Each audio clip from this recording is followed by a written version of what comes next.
आज हम बात करेंगे अर्थशास्त्र, समष्टि अर्थशास्त्र के आय निर्धारण का सिद्धांत, समग्र मांग, समग्र पूर्ति और उसका संतुलन। इसके बाद हम बात करेंगे मुद्रास्फीति की, मुद्रास्फीति के प्रभाव की और उसका अर्थव्यवस्था पर क्या प्रभाव पड़ रहा है, रोजगार से उसका संबंध क्या है। आय निर्धारण के सिद्धांत की जब हम बात करते हैं तो हम सबसे पहले बात करते हैं समग्र मांग और समग्र पूर्ति की। समग्र मांग और समग्र पूर्ति की अवधारणा कहाँ से जन्म लेती है और कैसे शुरुआत होती है। जब तक आप इसका अध्ययन नहीं करेंगे तब तक आप इसमें बहुत आगे जाकर के इसके बेसिक सिद्धांत को समझ नहीं पाएंगे। तो आइए हम शुरू करते हैं कि ये समग्र मांग और समग्र पूर्ति की अवधारणा की शुरुआत कैसे होती है। आपने पढ़ा होगा, जब आप व्यष्टि अर्थशास्त्र पढ़ रहे थे तो उसमें पढ़ा होगा कि 1936 में जब कीन्स की पुस्तक आती है, general theory on interest, employment and money, तो वहीं से समष्टि अर्थशास्त्र की शुरुआत होती है। उसके पहले के अर्थशास्त्र को हम मांग पक्ष का अर्थशास्त्र और उसके बाद के अर्थशास्त्र को हम पूर्ति पक्ष का अर्थशास्त्र कहते हैं। 1936 में इस पुस्तक के प्रकाशन के बाद जब समष्टि अर्थशास्त्र की शुरुआत होती है तो वहां पर से का एक महत्वपूर्ण सिद्धांत था, supply creates its own demand. आपको याद होगा, पूर्ति अपनी मांग का सृजन स्वयं करती है, अर्थात अर्थव्यवस्था में जो कुछ भी आप उत्पादन करेंगे उसकी मांग स्वतः उत्पन्न हो जाएगी। लेकिन 1919 में जब विश्वव्यापी मंदी आई और ये 1930 तक पूरे विश्व को परेशान कर रही थी, उस समय एक विचार गोष्ठी हुई जिसके जो नेतृत्व करता थे वो प्रसिद्ध अर्थशास्त्री जेम्स कीन्स थे और उन्होंने अपने अध्ययन में ये निष्कर्ष निकाला कि जो से का बाजार सिद्धांत था कि पूर्ति अपनी मांग का सृजन स्वयं करती है, ये अब बदलने का समय आ गया है। अब होना चाहिए कि मांग अपनी पूर्ति का सृजन स्वयं करती है, supply creates its own demand. अब आ गया है demand creates its own supply. तो अब इन अवधारणा के बाद जो समष्टि अर्थशास्त्र के का उद्भव हुआ, तो उसके पहले हमने क्या पढ़ा कि मांग, पूर्ति और संतुलन। जब हम मांग, पूर्ति और संतुलन यानी व्यष्टि अर्थशास्त्र की बात करते हैं तो वहां पर हम बात करते थे एक वस्तु की मांग, एक व्यक्ति के उपभोग का निर्धारण, एक व्यक्ति के आय का मांग पर क्या असर पड़ता है, दूसरे एक उत्पादन इकाई का क्या उत्पादन होना चाहिए, उत्पादन का स्तर क्या होगा, उसकी कॉस्ट क्या होगी, उसका लागत क्या होगा, उसकी आय क्या होगी। इन सब चीजों का अध्ययन हम करते थे व्यष्टि अर्थशास्त्र में। लेकिन समष्टि अर्थशास्त्र जब आया तो हमें यहाँ पर 1930 के बाद विश्वव्यापी मंदी के बाद ये महसूस हुआ कि अब हमें अर्थशास्त्र को व्यष्टि परक ना होकर के समष्टि परक लाना होगा। तो इसके लिए जरूरत थी कि हम पूरी अर्थव्यवस्था का अध्ययन करें। यानी जो परंपरागत अर्थशास्त्री थे, क्लासिकल इकोनॉमिक्स जिनको हम इकोनॉमिस्ट कहते थे, जेबी से जे एस मिल, एडम स्मिथ, रिकार्डो और माल्थस, इनके सिद्धांतों को अब एक पुनर्दृष्टि देते हुए अब समष्टि अर्थशास्त्र की जब अवधारणा जन्म लेती है तो यहाँ पर हम बात करना शुरू करते हैं समग्र मांग, समग्र पूर्ति। अभी तक हमने पढ़ा था मांग और पूर्ति, यहाँ हम पढ़ रहे हैं समग्र मांग और समग्र पूर्ति। वहां पर हम पढ़ते थे संतुलन, लेकिन यहाँ पर कहा गया प्रभावी मांग। यानी हम प्रभावी मांग की बात करते हैं। यहाँ पर समग्र मांग के साथ, क्योंकि अर्थव्यवस्था में आय का निर्धारण करने के लिए हम किसी भी एक व्यक्ति के आधार पर पूरी अर्थव्यवस्था का निष्कर्ष नहीं निकाल सकते। तो एक अर्थव्यवस्था में कितना उत्पादन किया जाना चाहिए, आय व रोजगार का स्तर क्या होना चाहिए, इन्हीं सब बातों की अवधारणा जन्म लेती है कीन्स की पुस्तक general theory on interest employment and money में। तो आप आज जिस अध्याय का आप पुनरावलोकन करने चल रहे हैं, जो इसका पाठ्यक्रम जो हम लोग पढ़ने चल रहे हैं, इसमें आप अर्थव्यवस्था की समग्र मांग, समग्र पूर्ति तथा प्रभावी मांग के अर्थ को जान पाएंगे। समग्र मांग के घटक क्या है, हम उसको आपसे साझा करेंगे। आय तथा रोजगार का संतुलन स्तर कैसे निर्धारित होता है, और निवेश गुणक की अवधारणा तथा कार्यशीलता को समझ पाएंगे। तो ये हमने अपने पूरे इस लेक्चर को आपके साथ 4 पॉइंट्स में, 4 बिंदुओं पर हमने बात करने के लिए सोचा है। देखिए, अब समग्र मांग की जब अवधारणा की हम बात करते हैं, तो किसी भी अर्थव्यवस्था की समग्र मांग क्या होती है, इसके लिए हमें जरूरत होती है कि पहले एक दिया हुआ कीमत स्तर हो, वस्तुओं और सेवाओं की कुल मांग हो, और एक समयावधि हो। इन तीनों पर ही हम इनका इस अवधारणा को प्रतिपादित कर सकते हैं। तो इसको हम कह सकते हैं कि किसी अर्थव्यवस्था की समग्र मांग को दिए गए कीमत स्तर पर वस्तुओं और सेवाओं की मांग के रूप में परिभाषित किया जाए। फिर से आप सुन लें, किसी अर्थव्यवस्था की समग्र मांग को एक दिए हुए कीमत स्तर पर वस्तुओं और सेवाओं की कुल मांग के रूप में परिभाषित किया जाता है। अब आपके लिए ये जानना जरूरी है कि कीमतें, जो दी हुई कीमतें मानी गई हैं यहाँ पर, उनका स्थिर होना बहुत जरूरी है। अगर हम, क्योंकि हम एक समयावधि की बात कर रहे हैं, समय बिंदु की बात कर रहे हैं, अगर हम कीमतों को स्थिर नहीं मानेंगे, इसमें अल्पकालिक परिवर्तन होते रहेंगे, तो हम इन समग्र मांग की अवधारणा को प्रतिपादित नहीं कर पाएंगे। तो इसके लिए पहला हमारा जो पहली शर्त है, वो है कि कीमतें दी हुई हो और स्थिर हो। हमने परिभाषा में ही बताया है कि दिए गए कीमत स्तर पर वस्तुओं और सेवाओं की कुल मांग। तो पहला शर्त है कि कीमतें दी हुई हो और स्थिर हो। अगर अल्पकाल में वस्तुओं और सेवाओं की कीमतें परिवर्तित होंगी, तो हम अर्थव्यवस्था में समग्र मांग की अवधारणा का मापन नहीं कर पाएंगे। अब समग्र मांग अर्थव्यवस्था के जो विभिन्न क्षेत्र हैं, उनकी प्रचलित कीमत स्तर, वस्तुओं और सेवाओं, ध्यान रखिएगा हम 3 बात कर रहे हैं। कीमत स्तर, प्रचलित कीमत स्तर यानी जो बाजार मूल्य में चल रहा है वो कीमत स्तर, वस्तुओं और सेवाओं का कुल उपभोग व्यय है, किस पर, बाजार के प्रचलित कीमत स्तर पर। तो हम, अब ये प्रश्न उठेगा कि अर्थव्यवस्था में उपभोग करने वाले क्षेत्र कौन कौन से हैं, क्योंकि हमने जो अभी आपको डिफाइन किया वो है कि समग्र मांग एक माप है। किस चीज का माप है?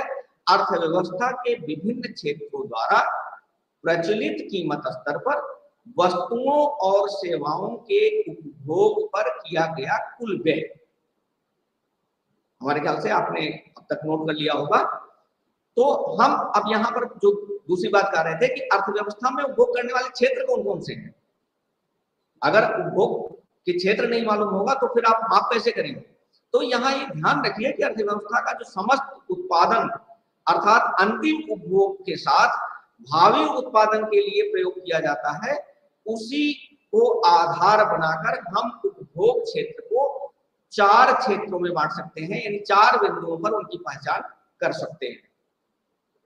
पहला परिवार, दूसरा उत्पादन इकाई जिसको हम कहते हैं फर्म, तीसरा सरकार, और चौथा होता है शेष विश्व। आपको याद होगा कि जब हम राष्ट्रीय आय मापन की संकल्पना प्रतिपादित करते हैं, जब राष्ट्रीय आय की संकल्पना की बात करते हैं, तो भी हम इन्हीं 4 बिंदुओं पर राष्ट्रीय आय की संकल्पना प्रतिपादित करते हैं। परिवार, फर्म, परिवार जिसको हाउस होल्ड कहते हैं, फर्म जिसको उत्पादन इकाई कहते हैं, सरकार और शेष विश्व, इन 4 भागों में बांट करके आपको याद होगा C plus I plus G plus X minus M। C क्या है? परिवार यानी घरेलू उपभोक्ता क्षेत्र द्वारा किया गया उपभोग, और इसके बाद I investment, investment is equal to saving, मतलब हमेशा इन्वेस्टमेंट जो है, निवेश जो है वो हमेशा बचत के बराबर होता है। किसके द्वारा किया जाता है? फर्म के द्वारा किया जाता है। सरकार यानी गवर्नमेंट, तो C plus I plus G। G सरकार का व्यय कौन सा है? जो टैक्स के रूप में, कर के रूप में सरकार जो लेती है वही गवर्नमेंट एक्सपेंडिचर के रूप में सरकार व्यय करती है। X माइनस M यानी विदेशों में की गई निर्यात प्राप्तियां और विदेशों से पर किया गया आयात व्यय। आयात जब करते हैं तो हम व्यय करते हैं, यानी पैसा हमारे देश से बाहर जाता है। निर्यात करते हैं तो प्राप्तियां होती हैं, अर्थात पैसा हमारे देश में आता है। तो इन दोनों का शुद्ध लाभ यानी शुद्ध प्राप्तियां x माइनस m, तो हमारा जो y is equal to C plus I plus G plus bracket में लिखते हैं x माइनस m, ये हमारा इक्वेशन बनता है।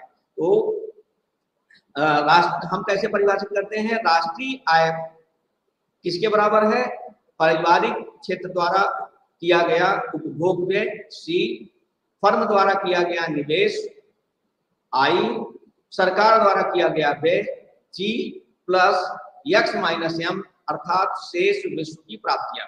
अब हम आगे बढ़ते हैं। तो समग्र मांग जो है वो इन सभी क्षेत्रों की वस्तुओं और सेवाओं की मांग को मिलाकर बनती है। अब हम इन एक घटकों की, ये जो बिंदु हमने 4 बताए, इनकी अलग अलग एक व्याख्या आपसे प्रस्तुत कर लेते हैं। पहला है पारिवारिक उपभोग मांग, जिसको हम कहते हैं C। इसमें क्या क्या आता है इसकी एक चर्चा हम लोग कर लें। पारिवारिक क्षेत्र में व्यक्ति, परिवार तथा परिवारों की सेवा, ये 3 चीजें इसमें संलग्न होती हैं। इसमें आप कभी कभी कुछ पाठ्य पुस्तक जो आपकी है उसमें गैर लाभकारी संगठन भी संलग्न होते हैं, उनको भी हम इसमें शामिल कर लेते हैं। क्योंकि ये सभी आवश्यकताओं की संतुष्टि के लिए अंतिम वस्तुओं और सेवाओं का उपभोग करते हैं, तो इसलिए इनको हम व्यक्ति और परिवार के द्वारा टिकाऊ और गैर टिकाऊ दोनों प्रकार की वस्तुओं के मांग के रूप में हम इसको शामिल करते हैं। ध्यान रहे, आपको राष्ट्रीय आय की अवधारणा पढ़ते समय याद होगा राष्ट्रीय आय की परिभाषा क्या दिया गया था? एक दिए हुए वर्ष में उत्पादित समस्त अंतिम वस्तुओं और सेवाओं का मौद्रिक मूल्य ही राष्ट्रीय आय है।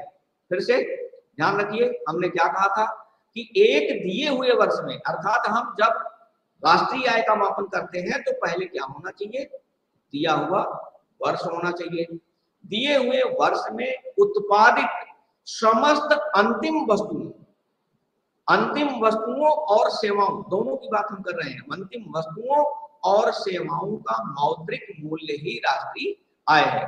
तो यहाँ पर वही बात हम जब कर रहे हैं, पारिवारिक उपभोग मांग की बात जब हम कर रहे हैं, तो यहाँ पर भी हम उन्हीं अंतिम वस्तुओं और सेवाओं को शामिल कर रहे हैं जो अपनी आवश्यकताओं की संतुष्टि के लिए परिवार तथा परिवार की सेवा में संलग्न कोई भी संस्थाएं, संगठन और पारिवारिक क्षेत्र की इकाई, जिसको हम व्यक्ति कहते हैं, इन तीनों के द्वारा अंतिम वस्तुओं और सेवाओं का उपभोग पारिवारिक उपभोग मांग कहलाता है। अब इसमें जैसे हम उदाहरण ले सकते हैं कि हमने 2 बात कही थी। एक तो कहा था कि परिवार द्वारा टिकाऊ वस्तुएं और गैर टिकाऊ दोनों प्रकार की वस्तुओं की मांग किया जाता है। तो टिकाऊ वस्तुएं कौन सी हैं भाई? आज अगर मान लीजिए एक आपने कोई भी वस्तु खरीदा, वो 1 साल तो चलेगा नहीं। कुछ वस्तुएं होती हैं जो 1 वर्ष से ज्यादा समय के लिए यूज किया जाता है। टेलीविजन ले लीजिए, रेफ्रिजरेटर है, कपड़े धोने की मशीन है, car, scooter, motorcycle, furniture, computer, laptop, mobile, ये 1 साल के लिए तो आप खरीदते नहीं, तो ये टिकाऊ वस्तुएं हैं। अब गैर टिकाऊ वस्तुओं में आप किन किन चीज को शामिल करते हैं? गैर टिकाऊ वस्तुओं में है खाद्य या गैर खाद्य वस्तुएं, अनाज, दालें, सब्जियां, फल, ये सब क्या है? गैर टिकाऊ वस्तुएं हैं जिनको हम उपभोग दैनिक जीवन में उपभोग करते हैं। कपड़े, जूते, श्रृंगार के सामान, ईंधन और गैर खाद्य पदार्थों को जो है हम उनको भी इसी में शामिल करते हैं। अब पारिवारिक इकाइयों द्वारा इन्हीं सभी वस्तुओं की मांग की जाती है। अब सवाल ये होता है कि अगर हम समग्र मांग में केवल इन्हीं को शामिल करेंगे तो जो गैर लाभकारी संगठन है, जैसे धर्मार्थ ट्रस्ट है, धार्मिक संस्थान है, वो भी तो उपभोग कर रहे हैं, वो भी तो पारिवारिक सेवा क्षेत्र में लगे हुए हैं, तो इनको भी हम परिवारों की सेवा के लिए वस्तुओं और सेवाओं की मांग में शामिल करते हैं। क्योंकि हम इनको क्यों शामिल करते हैं? क्योंकि ये लाभ के उद्देश्य से काम नहीं करते। अगर ये संगठन लाभ के उद्देश्य से काम करना शुरू कर देंगे, व्यवसायिक उद्देश्य से काम करना शुरू कर देंगे, तो इनको हम पारिवारिक उपभोग मांग में शामिल नहीं करेंगे। लेकिन जब तक ये गैर लाभकारी वस्तुओं के, गैर लाभकारी संगठन के रूप में गैर व्यवसायिक उद्देश्य से काम करते रहेंगे, तब तक हम इनको पारिवारिक उपभोग मांग में शामिल करते रहेंगे। उदाहरण ले लीजिए, जैसे बहुत जो ट्रस्ट हैं, धार्मिक संगठन है, गैर लाभकारी, जिसको एनजीओ आप कहते हैं, उनके ऑफिस है, स्टेशनरी है, फर्नीचर है, वाहन है, इन सब की मांग करते हैं। यह भी पारिवारिक उपभोग व्यय का मांग है। तो जो ये अपने ऑफिस को संचालित करने के लिए या अपने दैनिक क्रियाकलापों को संचालित करने के लिए मांग करते हैं, वो भी पारिवारिक उपभोग मांग का एक पार्ट होता है, एक भाग होता है। अब हमारा आता है उत्पादकों तथा फर्म की निवेश मांग। हमने जिसकी बात करी थी इन्वेस्टमेंट। अब यहाँ पर अगर हम बात करें तो फर्म, जिसको हम उत्पादक कह रहे हैं, आगे उत्पादन के लिए वस्तुओं और सेवाओं की मांग करते हैं। फर्म जो है वो उत्पादन क्रिया करते हैं, उस उत्पादन क्रिया के लिए उनको वस्तुओं और सेवाओं की मांग कैसे? रॉ मटेरियल के रूप में। सेवाओं की मांग कैसे? लेबर के रूप में। वस्तुओं और सेवाओं की मांग करते हैं। अब फर्म किसी वस्तु का उत्पादन करने के लिए जो मांग करते हैं वही निवेश कहलाता है।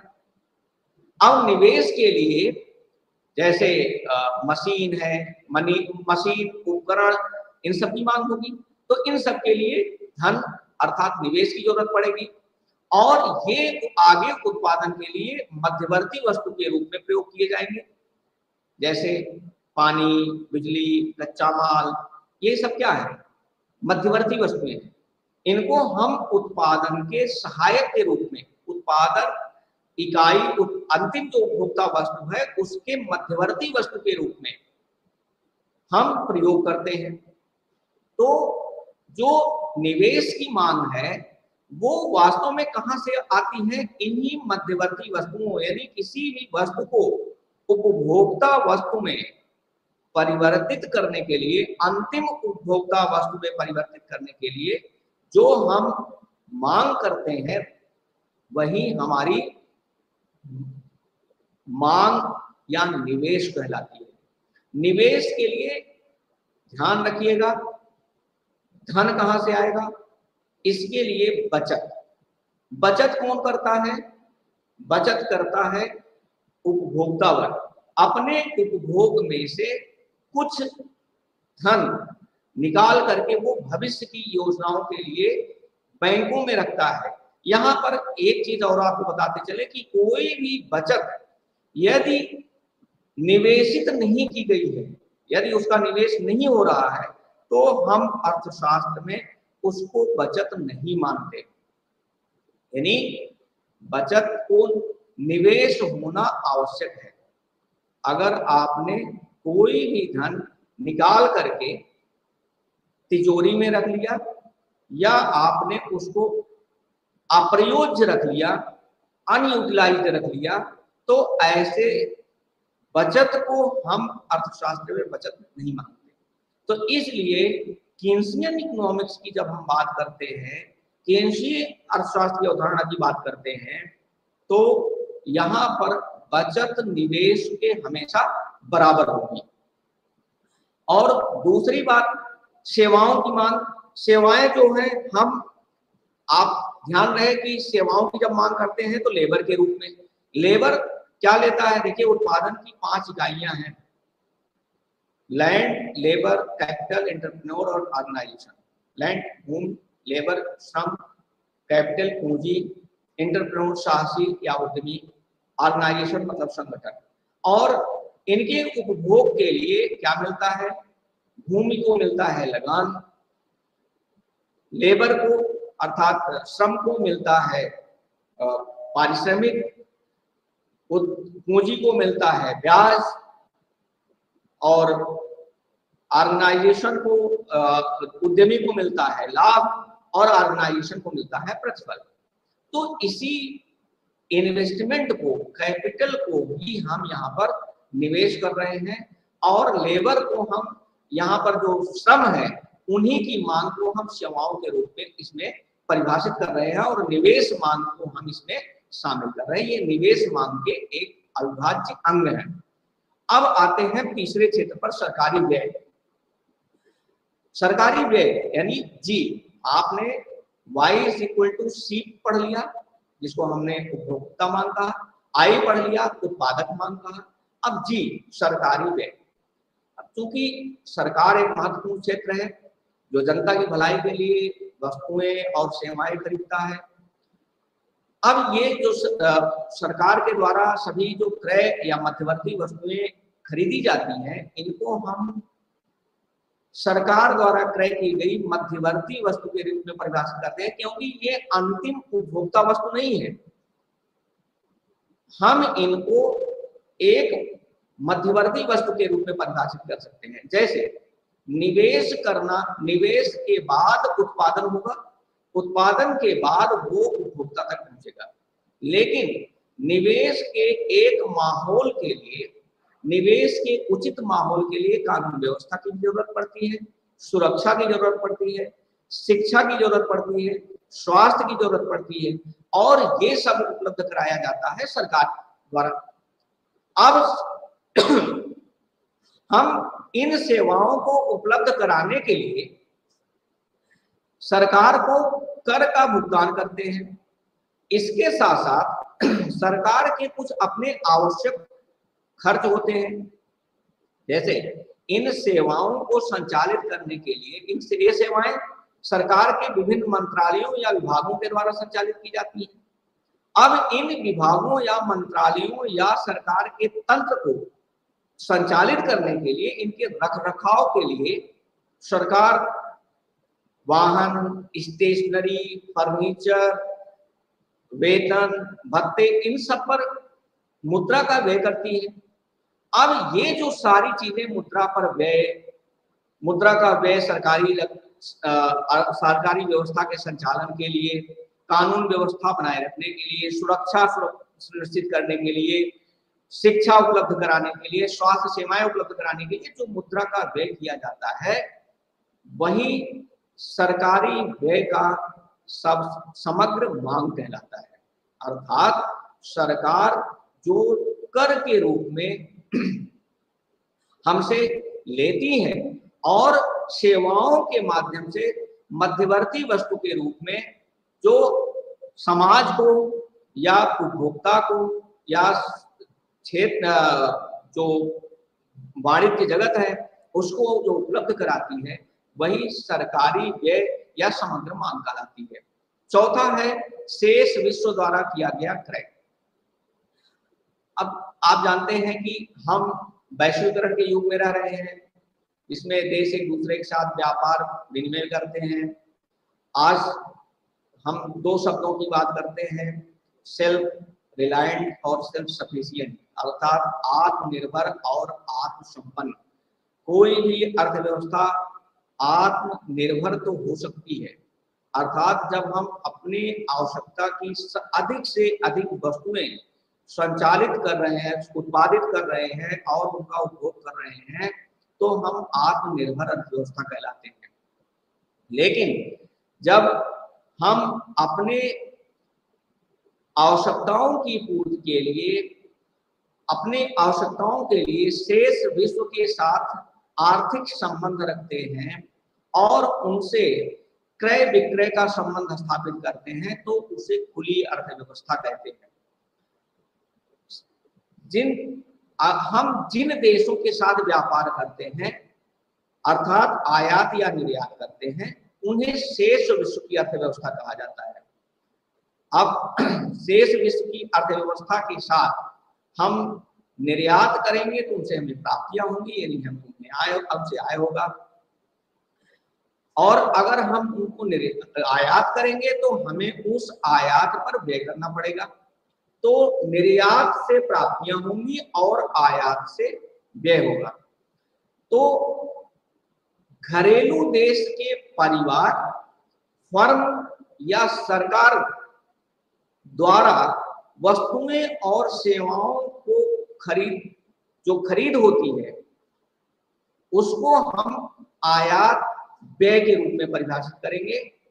अब जो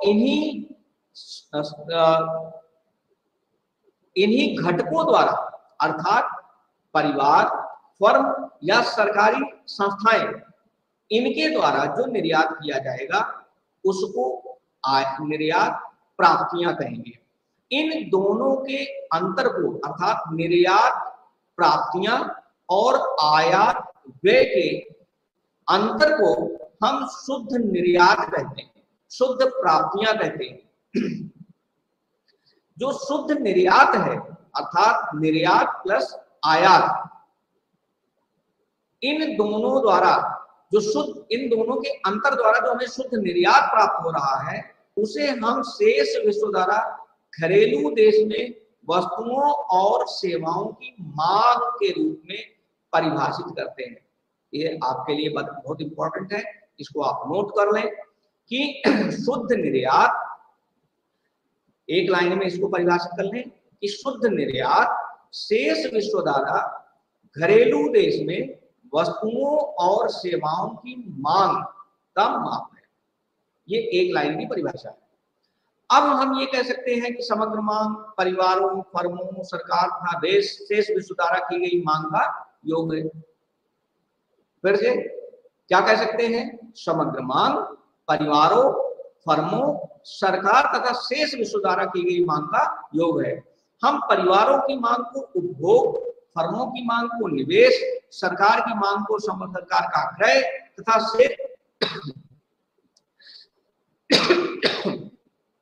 तथा शेष विश्व की मांग को शुद्ध निर्यात कह सकते हैं।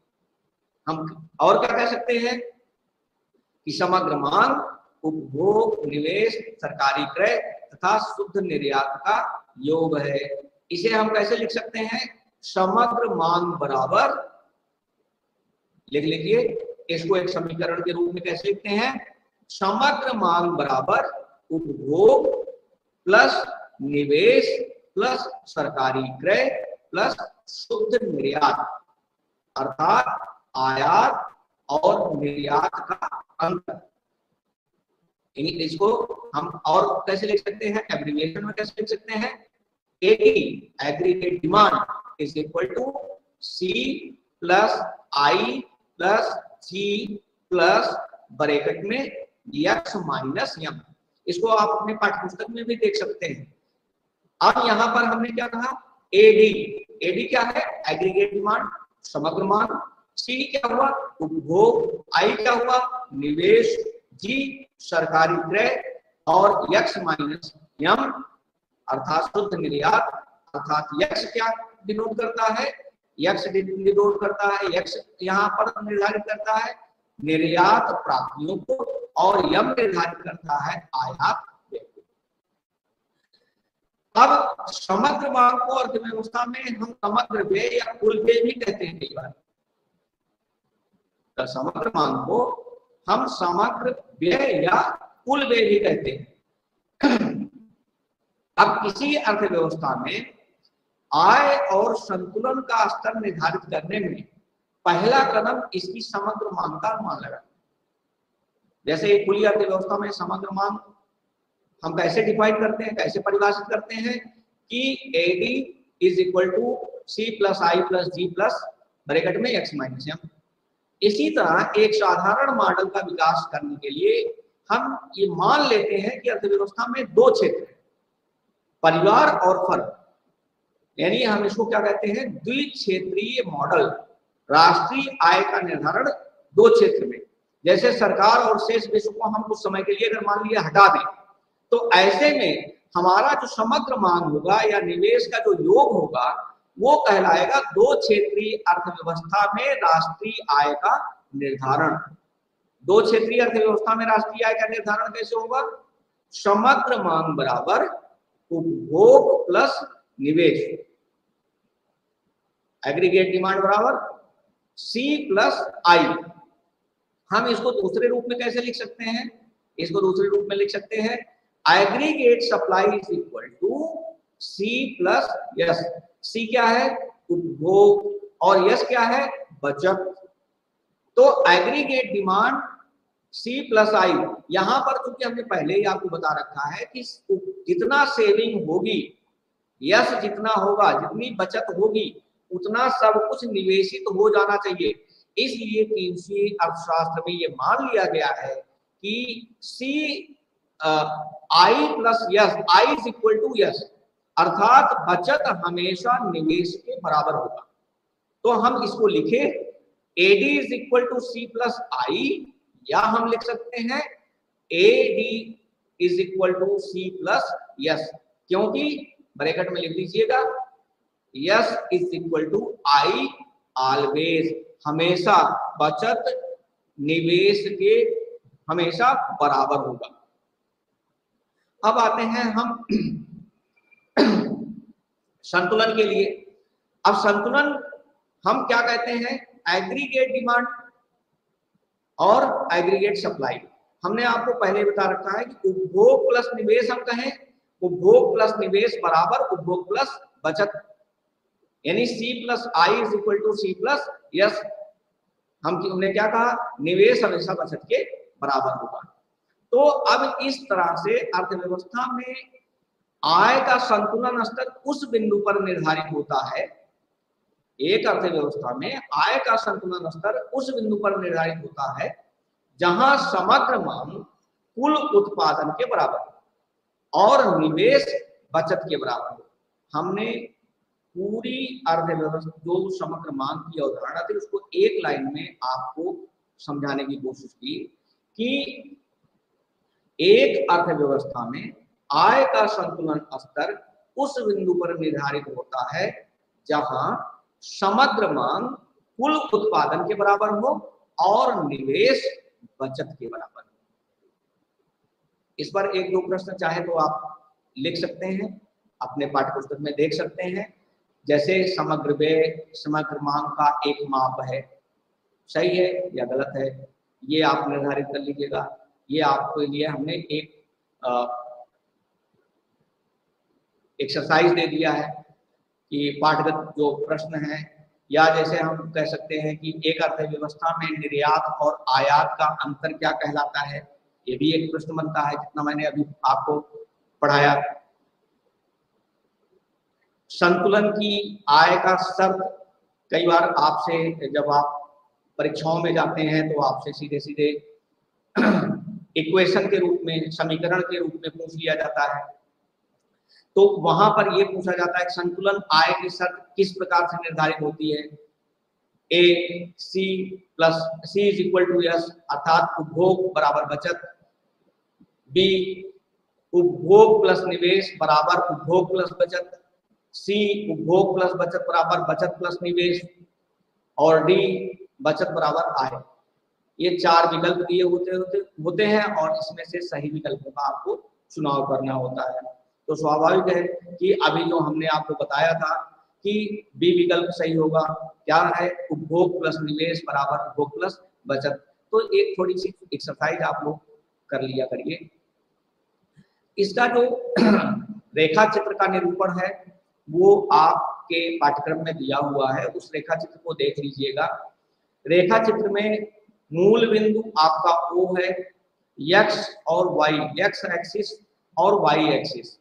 वाई एक्सिस पर हम समग्र योग दिखाते हैं, समग्र मांग को दिखाते हैं, और एक्स एक्सिस पर हम टाइम पीरियड को दिखाते हैं। जो हमारा समग्र निवेश है आई, वो हमेशा एक्स एक्सिस के पैरेलल मूल बिंदु से थोड़ा ऊपर शुरू होता है। क्यों? क्योंकि निवेश तो थोड़ा बहुत हमें करना पड़ेगा। निवेश कभी भी उपभोग के लिए निवेश कभी भी शून्य नहीं हो सकता। स्मॉल ए शुरू होता है मूल बिंदु से थोड़ा सा ऊपर। ये क्यों शुरू होता है? इसको स्मॉल सी भी कई बार लिखा जाता है, स्मॉल सी। इसको हम कहते हैं स्वायत्त उपभोग। स्वायत्त उपभोग क्या होता है? स्वायत्त उपभोग वो होता है जो आय के निरपेक्ष होता है, अर्थात आपकी आय कुछ भी हो, इवन कि आपकी आय तो शून्य हो सकती है, परंतु आपका उपभोग कभी भी शून्य नहीं हो सकता है। इसलिए मूल बिंदु से वाई अक्ष पर थोड़ा सा ऊपर की तरफ शुरू होता है। कभी भी आप देख लीजिएगा, मूल बिंदु से स्वायत्त उपभोग कभी भी शुरू नहीं होगा, क्योंकि 1 साल का बच्चा हो या एक, जैसे कभी कभी छात्र जीवन में आप हैं, तो छात्र जीवन में हो सकता है कि आप कोई भी आय अर्जित नहीं कर रहे हों, लेकिन निवेश तो आप कर रहे हैं। शिक्षा पर निवेश कर रहे हैं, अपने रहने रहन सहन पर निवेश कर रहे हैं, अपने उपभोग पर आप व्यय कर रहे हैं। तो इसीलिए ये मूल बिंदु से शुरू नहीं होकर के थोड़ा सा ऊपर से शुरू होता है। और इसका जो इसमें जो वृद्धि होती है वो दाहिने तरफ ऊपर उठते हुए होती है, अर्थात एक सीधी रेखा के रूप में। जो आय इस रेखा चित्र निरूपण में जो आय का रेखा होगी, आय की जो वक्र होगी वो 45 अंश डिग्री पर रखी जाएगी, और उपभोग की जो लाइन होगी वो वाई एक्सिस से शुरू होकर के दाहिने तरफ थोड़ा सा ऊपर बढ़ती हुई होगी, और उसके ऊपर होगा सी प्लस आई, अर्थात उपभोग प्लस निवेश, जिसको हम समग्र मांग के रूप में परिभाषित करते हैं। तो हमने आपको जो बताया वो ध्यान देने वाली बात है कि जो C प्लस आई का जो समीकरण है वो C is equal to A plus B Y के रूप में होगा। ऐसा क्यों होता है? क्योंकि I को हमने बताया कि x अक्ष के समानांतर एक स्थिर राशि है, निवेश एक स्थिर राशि है, इसलिए हम C प्लस आई को लिख सकते हैं C प्लस आई। इसको आप अगर नोटबुक लिए हो, पेन और आपके हाथ में हो तो नोट कर लीजिए। हम क्या कह सकते हैं? C plus I is equal to small a plus small b capital Y plus I. I का मतलब कैपिटल आई। ये क्या हमारा परिभाषित कर रहा है? एक सीधी रेखा के रूप में समग्र मांग का समीकरण। यहां पर हमने निवेश को स्थिर फलन माना है, इसलिए हम इसको उपभोग फलन के साथ निवेश को जोड़ देते हैं। तभी स्थिर उपभोग तथा और निवेश जब आपस में जुड़ जाते हैं तो वो C प्लस आई के रूप में परिभाषित होते हैं। अब इसको हम जो हमने लिखा था C plus I is equal to A plus small b capital Y plus I, इसको हम फिर लिख सकते हैं कि समग्र मांग बराबर ए प्लस आई।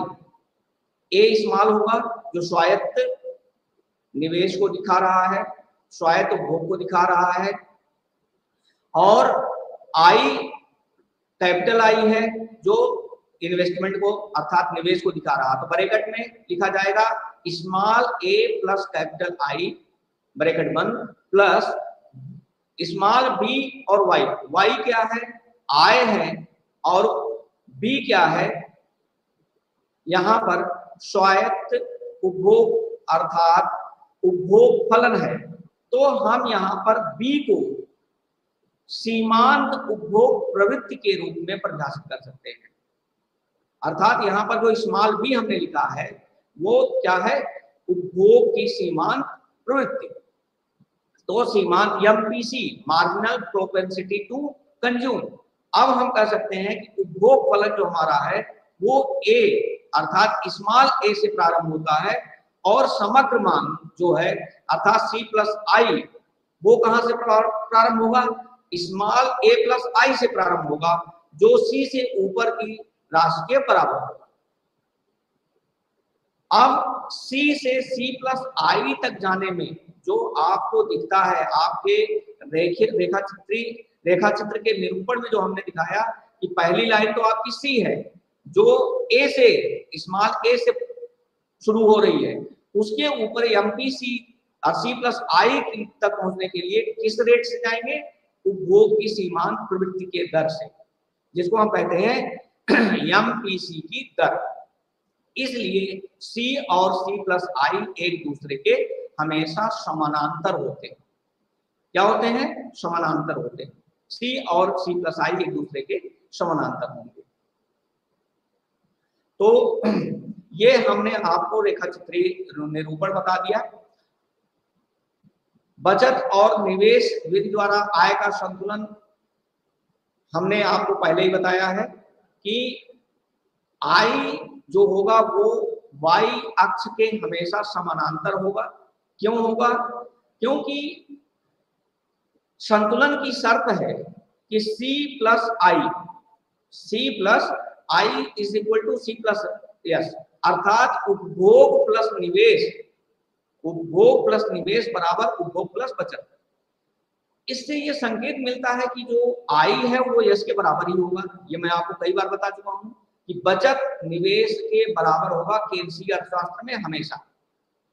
तो इसलिए समग्र मांग कुल उत्पादन के बराबर होगा। जब समग्र मांग कुल उत्पादन के बराबर होगा तो बचत भी निवेश के बराबर होगा। इसका तात्पर्य ये हुआ कि जिस बिंदु पर हम बचत और निवेश बराबर होते हैं उसी बिंदु पर आय का संतुलन स्तर निर्धारित होता है। इसको आपने देखा भी होगा। अब गुणक की अगर हम जहां तक बात कर रहे थे, अभी हमने जो एमपीसी की बात किया है, अब मल्टीप्लायर इफेक्ट, इसको गुणक के रूप में अगर हम थोड़ी सी परिभाषित कर दें तो कोई भी अर्थव्यवस्था प्रतिवर्ष अपनी आय के संतुलन स्तर में वृद्धि लाना चाहती है। और आप ये जानते हैं कि आय में वृद्धि जो होती है वो आर्थिक समृद्धि की अभिव्यक्ति है, जो जनसंख्या के रहन सहन के स्तर में वृद्धि लाने के लिए अनिवार्य है। इसे प्राप्त करने के लिए अर्थव्यवस्था को निवेश के स्तर में वृद्धि लानी चाहिए और निवेश में वृद्धि से आय में कई गुना वृद्धि होती है। अब ऐसी दशा अगर है तो इसमें वृद्धि को, निवेश में वृद्धि किस दर से होगी, कितने गुना होगी, ये डिपेंड करेगा, ये इस चीज पर निर्भर करेगा कि हमारा गुणक का स्तर कितना है। एक इसको उदाहरण से समझने की कोशिश करेंगे। मान लीजिए एक अर्थव्यवस्था में निवेश 100 करोड़ से बढ़कर के 150 करोड़ रुपए हो जाता है, तो निवेश में वृद्धि कितनी हुई, 150 माइनस 100 बराबर 50 करोड़। अब हमें ये उम्मीद करनी चाहिए कि आय के स्तर में लगभग 100 करोड़ रुपए की वृद्धि हो जाए। क्यों, क्योंकि 100 बराबर 2 गुणे 50, लेकिन ये 2 कहां से आएगा? अगर हम ये कह रहे हैं कि 2 गुणे 50, तो इसका मतलब हुआ कि आय में जो वृद्धि हुई वो निवेश की 2 गुना हुई। तो निवेश में दी हुई जो ये वृद्धि है, 2 गुना जो वृद्धि है, इसी को हम निवेश गुणक कहते हैं। अब इस निवेश गुणक को कैसे प्राप्त किया जाएगा, इसे हम थोड़ा सा समझाने की आपको कोशिश करते हैं। देखिए, निवेश गुणक के लिए आपको डेल्टा वाई लिखा जाता है, एक छोटा सा त्रिभुज होता है, वाई लिखा जाता है, इसको हम डेल्टा कहते हैं। और ये दिखाता है आय में परिवर्तन, और डेल्टा आई दिखाता है निवेश में परिवर्तन को। अगर हम ये मान ले, जैसे हमने उदाहरण में माना कि 50 गुणे 2, यानी 100 करोड़ के बराबर निवेश हुआ, तो इसको हम मान लें कि 2, तो हमारा मल्टीप्लायर क्या हुआ, गुणक क्या हुआ, 2 के बराबर हुआ। तो हम लिख सकते हैं कि के, हमेशा गुणक को, मल्टीप्लायर को के से दिखाते हैं। K is equal to delta Y upon delta I, अर्थात गुणक बराबर राष्ट्रीय आय में परिवर्तन बटे निवेश में परिवर्तन। हम दूसरे रूप में परिभाषित कर सकते हैं इसको। वैसे सामान्य रूप से हम लिखते हैं कि K is equal to delta I upon delta Y upon delta I. तो इसको अगर हम परिभाषित करें तो आय में आनुपातिक वृद्धि, आय में आनुपातिक वृद्धि अर्थात delta Y is equal to K गुणक, हमने क्या किया, वाई को ले लिया बाएं पक्ष में और के को ले लिया दाएं पक्ष में, पक्षांतर जिसको आप कहते हैं। पक्षांतर अगर हम कर दें तो delta Y is equal to K into delta I. अब क्या हुआ, ये इससे क्या हमें मिला, अर्थात आय में वृद्धि निवेश गुणक बराबर, निवेश गुणक में के बराबर जितने निवेश में वृद्धि होगी वो निवेश गुणक के बराबर होगी। आय में वृद्धि कितनी होगी, जितना निवेश गुणक होगा उसके बराबर। निवेश गुणक कितना था अभी पिछले उदाहरण में, 2। हमने कहा 100 करोड़ की इन्वेस्टमेंट हुआ, अगर ये बढ़ करके 150 करोड़ हो जाए तो आय में कितनी वृद्धि हुई। अगर निवेश गुणक हमारा 2 है तो परिवर्तन कितना हुआ था, 100, 150 माइनस 100 से बढ़ करके 150 हुआ तो 50 करोड़ निवेश में वृद्धि हुई। गुणक हमारा 2 है तो हमारा कितना हुआ, आय में वृद्धि 100 करोड़। तो उसी को हम यहाँ परिभाषित कर रहे हैं कि delta Y is equal to K into delta I. तो ये हमारा था निवेश गुणक। के हमेशा 1 के बराबर होगा और डेल्टा वाई हमेशा डेल्टा आई के बराबर होगा। अब निवेश गुणक की व्युत्पत्ति कहां से होती है, निवेश गुणक आता कहां से। अब निवेश गुणक का मूल्य अगर मान लीजिए 3 हो जाए तो हमारा जो आय में वृद्धि होगी वो 50 गुणे 3 हो जाएगी, अर्थात 150 करोड़ हो जाएगी। अगर ये निवेश गुणक 4 हो जाए तो हमारी जो आय में वृद्धि है वो 4 गुना हो जाएगी, अर्थात 50 गुणे 4 यानी 200 करोड़ रुपए हो जाएगी। तो निवेश गुणक का जितना ऊंचा मूल्य होगा हमेशा राष्ट्रीय आय में वृद्धि उतनी ही ज्यादा होगी। लेकिन यहाँ पर हम आपको एक चीज और बता दें कि निवेश गुणक का मूल्य किस चीज पर निर्भर करता है, उपभोग की प्रवृत्ति पर निर्भर करता है। अर्थात हमारा उपभोग जितना अधिक होगा निवेश गुणक उतना ही ऊंचा काम करेगी, उतना ही अधिक होगी। अर्थात हम एमपीसी को 1 माइनस एमपीसी के रूप में भी लिख सकते हैं। कैसे लिख सकते हैं, 1 माइनस एमपीसी। अब ये तो क्या हुआ, 1 minus MPC is equal to MPS, marginal propensity to save, बचत की सीमांत प्रवृत्ति। बचत की सीमांत प्रवृत्ति का मतलब क्या हुआ कि अगर हमारा एमपीएस का मूल्य कम है तो एमपीसी का मूल्य अधिक होगा। मान लीजिए 1 रुपया है, 1 रुपए में से हम 80 पैसा उपभोग कर लेते हैं तो हमारी बचत कितनी हुई, 20 पैसा। तो एमपीसी है कितना, 80 पैसा, और एमपीएस कितना हुआ, 20। तो इसीलिए हम कह रहे हैं 1 minus MPC is equal to MPS. MPS जितना, एमपीसी अधिक होगा, एमपीएस कम होगा। अगर एमपीएस अधिक होगा तो एमपीसी कम होगा, दोनों में हमेशा विपरीत संबंध होगा। और निवेश, अगर एमपीएस अधिक होगा तो निवेश गुणक कम होगा, अगर एमपीसी अधिक होगा तो निवेश गुणक अधिक होगा, हमेशा याद रखिए। और निवेश गुणक हमेशा अर्थव्यवस्था के लिए अच्छा होता है। निवेश गुणक को आप कैसे निकालेंगे, अगर हम इसको इस क्वेश्चन समीकरण को, इस समीकरण को आपके लिए थोड़ा सा बढ़ा करके बताने की कोशिश करें तो आपको याद होगा C plus I is equal to C plus S, ये हमने आपको पहले ही बता रखा है कि उपभोग प्लस निवेश बराबर उपभोग प्लस बचत। तो हम कह सकते हैं C प्लस यस बराबर वाई, और C प्लस आई बराबर भी वाई होता है, तो y बराबर C प्लस आई या C प्लस यस। अब अगर हम इन दोनों को डेल्टा से गुणा कर दें तो क्या हो जाएगा, अर्थात डेल्टा का मतलब यहाँ पर क्या है, उपभोग या निवेश या आय में परिवर्तन।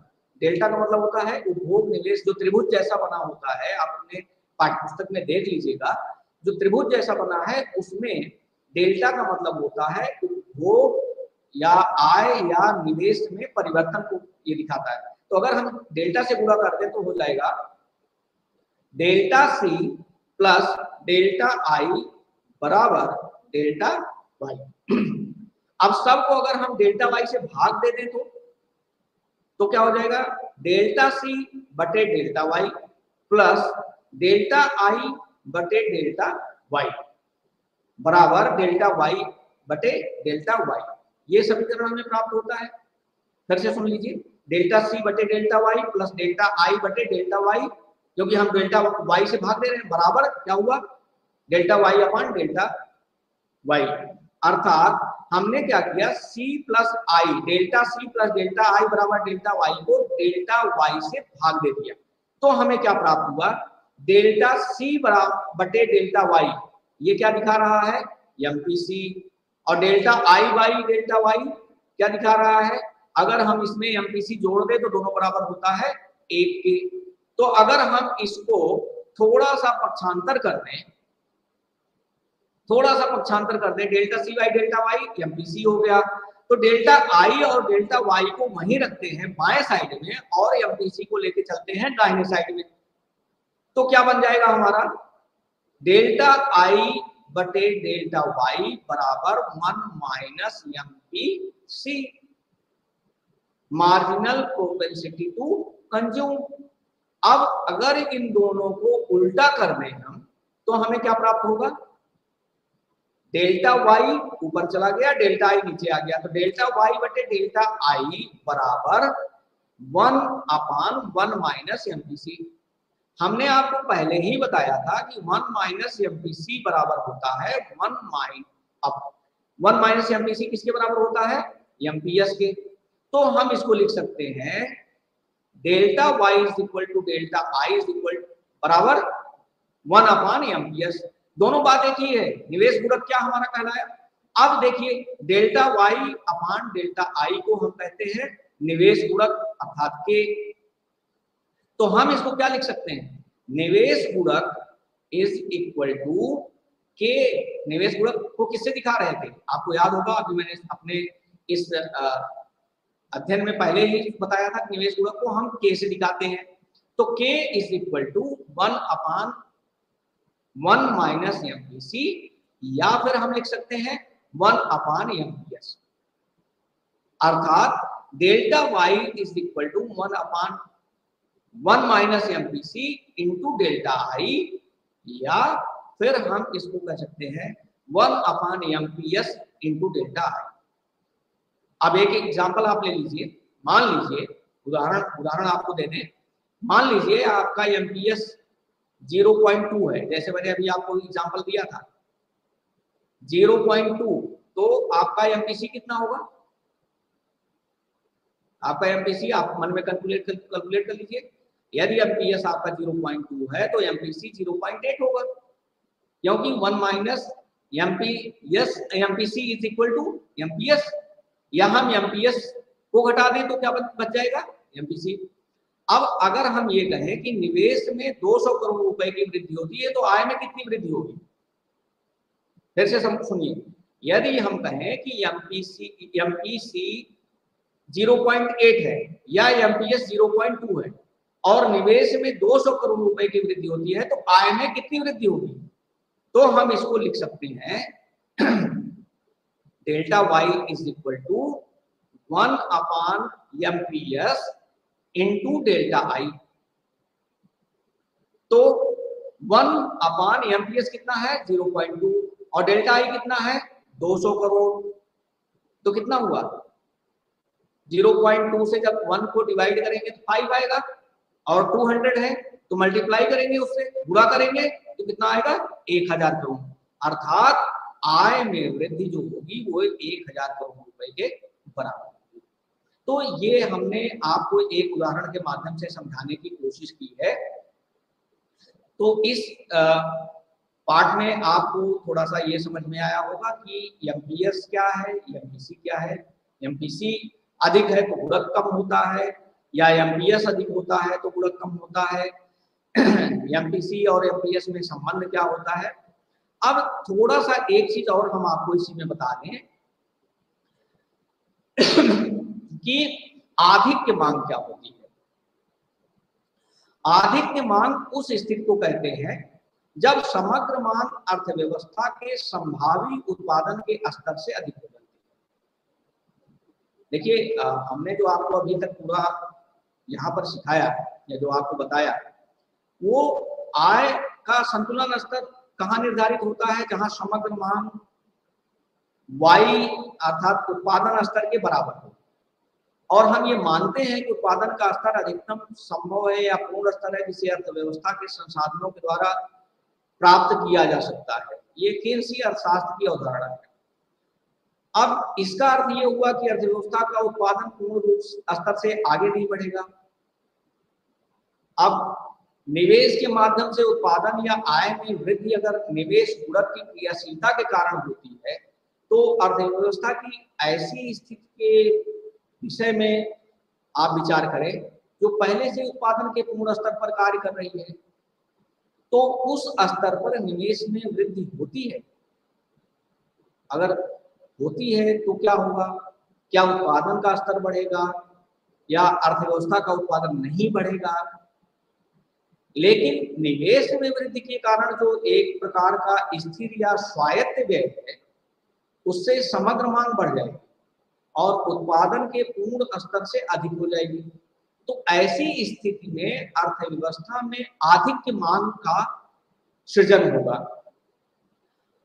तो आधिक्य मांग को हम इसीलिए परिभाषित करते समय कहते हैं कि आधिक्य मांग उस स्थिति को कहते हैं जब समग्र मांग अर्थव्यवस्था के संभावी उत्पादन के स्तर से अधिक हो जाती है। आधिक्य मांग का परिणाम अर्थव्यवस्था में कई बार मुद्रास्फीति होती है। कारण बिल्कुल स्पष्ट है कि जब लोगों के पास अधिक वस्तुओं और सेवाओं की मांग करने के लिए अधिक मुद्रा होती है, जब उत्पादन की पूर्ति इससे कम होती है तो मांग और पूर्ति की शक्तियों में संतुलन लाने के लिए कीमत में वृद्धि होती है और इस कीमत वृद्धि के कारण ही मुद्रास्फीति का जन्म होता है। अगर हम एक रेखा चित्रीय निरूपण करें, अगर आप अपने पाठ्यपुस्तक के में देखेंगे तो आपको दिखेगा जो y 45 अंश पर आप दिखाते हैं उसको जहां पर एग्रीगेट डिमांड जो C+I की जो रेखा है जहां पर काटती है उसको हम कहते हैं ई बिंदु। और जो जब हम डेल्टा y के रूप में delta C plus delta I को रखते हैं अर्थात हम वास्तविक उपभोग और वास्तविक निवेश के स्तर को जब परिभाषित करते हैं तो वो आधिक्य मांग को का सृजन करती है। अब इस ई बिंदु पर जहां समग्र मांग रेखा 45 अंश रेखा को यानी राष्ट्रीय आय की रेखा को काट रही है, उसी को अगर हम संतुलन मान लें तो समग्र मांग जो होगा वो एग्रीगेट डिमांड 1 से एग्रीगेट डिमांड 2 तक के इस अंतर को ही हम समग्र आधिक्य मांग कहते हैं। आधिक्य मांग अर्थात C plus aggregate demand is equal to C plus I की जो रेखा हमने खींची थी उसके ऊपर जब हम डेल्टा C प्लस डेल्टा आई की रेखा को खींचते हैं तो इन दोनों के अंतर को हम आधिक्य मांग के रूप में परिभाषित करते हैं और यही अंतराल स्फीति अंतराल भी कहलाता है।